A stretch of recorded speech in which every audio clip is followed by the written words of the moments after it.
এবং সেই স্মরণ করার মতো কর্ম করার জন্যই আমাদের এই এফডিসি কিংবা চলচ্চিত্রের সুবিধা।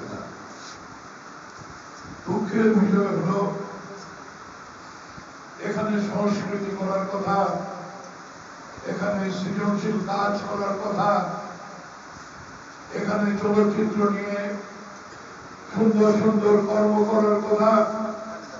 সিনেমা হচ্ছে combination of all the art. আপনি অভিনয় করবেন, এখানে সিনেমাতে সুযোগ আছে। আপনি সঙ্গীতে কাজ করবেন, সিনেমাতে সুযোগ আছে।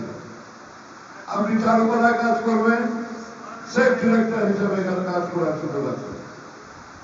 আপনি ফটোগ্রাফি করবেন, ক্যামেরাম্যান হিসেবে এখানে কাজ করার সুযোগ আছে। সুতরাং সবার সম্মিলিত ভাবে যে কাজটি সংস্কৃতিতে নাম্বার 1 সেটাই হল সিনেমা। আপনি শুরু করবেন স্ব ক্ষেত্রে, শেষ হবে এখানে এসে, এবং সেটাই হবে আপনার চিরস্থায়ী কর্ম। কিন্তু দুঃখের বিষয় হচ্ছে কিছু কিছু মানুষ এই সিনেমার সুযোগ নিয়ে নামমাত্র রাজনীতি করতে গিয়ে তারা যারা মুজিব কোড করেছেন কিংবা স্বৈরাচারের দালাল হয়েছেন, আজ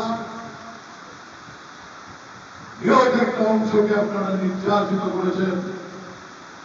লক্ষ লক্ষ বিএনপির ভাই বোনেরা, রাজনৈতিক কর্মীরা, নেতারা লাঞ্ছিত হয়েছেন, প্রাণ হারিয়েছেন,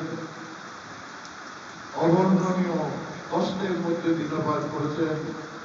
তাদের নামে মামলা হয়েছে, তারা ঘরে থাকতে পারেনি, তারা পালিয়ে গেছে।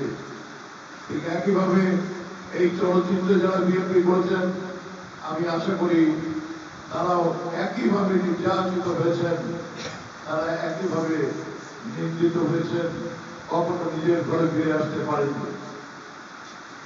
আর যাদের জন্য আপনারা নিজ বাড়িতে পরবাসী হয়েছেন, ওইসব মুজিব কোডওয়ালা আর ওইসব নৃত্য গীত কর্নেওয়ালা যারা স্বেচ্ছাচারকে